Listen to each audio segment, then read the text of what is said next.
it does have an impact on those people, and I think it has a positive impact on those people. Because what this amendment says is, it doesn't have any specifics about the size of your operation or what kind of operation you have. It says if you're a farmer or a rancher, then you can engage in farming and ranching practices. That would include modern conventional agriculture, and that would include traditional primitive agriculture. That would include organic agriculture, natural agriculture, whatever kind of agriculture you're engaged in.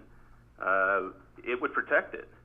I mean, it's interesting. It's always interesting to me within the debate, within the context of that debate, by the way, that there's a major push, for example, to have antibiotic-free meat for some urban and suburban farmers markets.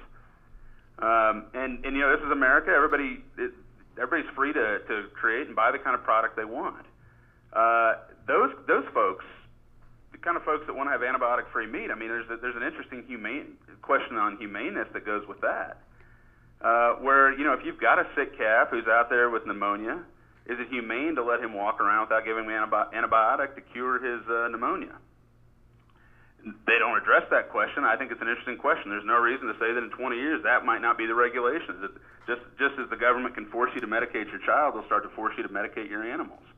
And you won't be able to have an antibiotic-free operation. This is a sort of amendment that could stand in the way and say, now, wait a minute, this is a farming and ranching practice within the organic or within the antibiotic-free context where, you can't force these people to do that. They want to have an antibiotic-free operation. You can't go out there and force them to do that, even if you think it's more humane or you have your opinions about that.